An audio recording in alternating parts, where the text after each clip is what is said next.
possible opportunity for this one thing for real estate agents to be able to capitalize on it, but it's not equal everywhere. And this is where you need to pay attention depending on what city, what state you're in. I want you to pay attention to this because we did very well for years on short sales and foreclosures back in 08, 9, and 10. And we're watching some areas definitely increase with opportunity. So let me take you through the process on opportunities.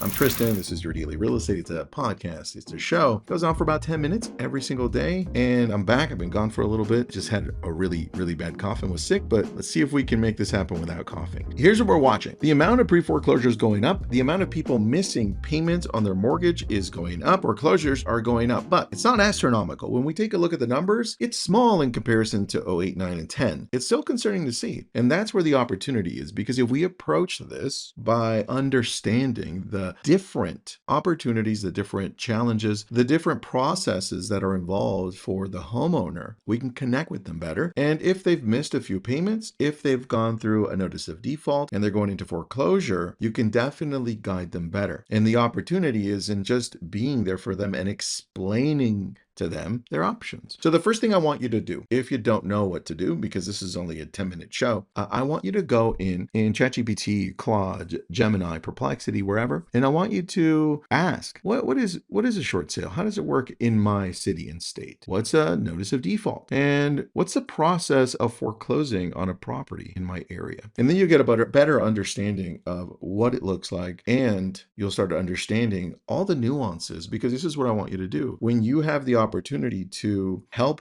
people in this situation, it's typically at the very beginning stages. We did this at a very high level, 08, 9, 10, 11, and even in 12. And that's in being that solution for a lot of these people that are either in denial or they're scared, embarrassed. They don't know what to do next. And so this is where you come in. If they've missed payments and you know, because you are now using LandVoice or RedX or anything that allows you to get that data to show when they've missed payments or when they've gone into notice of default, you can then prepare and say, got it, they've missed payments. Here's what I'm going to send them. If they're not on the do not call list, I'm going to call them. Just test the waters, ask the right questions, be empathetic. And if you're like, Tristan, I don't know what to say, I don't know what scripts to use. Again, we live in a different world than when I was in short sales and foreclosures and doing this. You have ChatGPT you can just go to and just say, hey, I want to have a dialogue with you. I'm going to call you and you're going to pretend that you're a homeowner who's behind on their payments. I want to do a better job in communicating and being empathetic. Listen to my tone, listen to the conversation, and then grade me at the end. And then obviously you could just have it give you scripts that are not tone deaf, in natural language, and put that client first in their situation. So when you have that, then you're like, okay, what are my options? I can call, number one, after you have the data, I can call.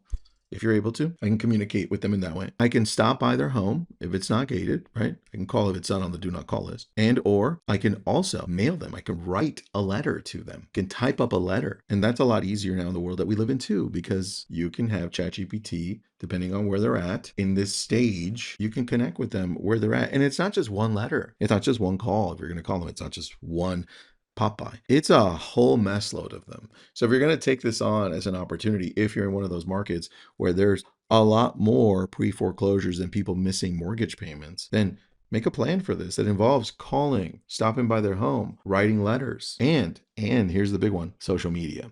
Because if you are retargeting this massive group of people in your area, because you're in that area that allows for that, because there are a lot, you've got now an audience on social, on Meta, Facebook and Instagram, where you're targeting them and they're seeing the messaging, and the messaging matches what their struggles are. Are you behind on your payments? Let me give you some options, right? Because that's the graphic, or maybe it's a video. The point is, I need that value to match their struggles. And I think that's where the opportunity lies, because you become that person who's helping them. This isn't you targeting them to just make more money. It's you actually helping a community, you helping those people that think they have no options. They're lost. I know, because we went through this and it was terrible, but it was better for a lot of these people to do short sales. It was better for them to start talking to the bank directly through me being the liaison, you being the liaison, and saying, hey, I know exactly what to do here. So start looking at this opportunity in those ways, and know that in some areas that number is going to grow because we're watching it, we're tracking it. ATTOM Atom gives us that data. And so if you want to track it, just go to Atom, see what areas this is happening more in, or you could just go to Perplexity and it could probably tell you too.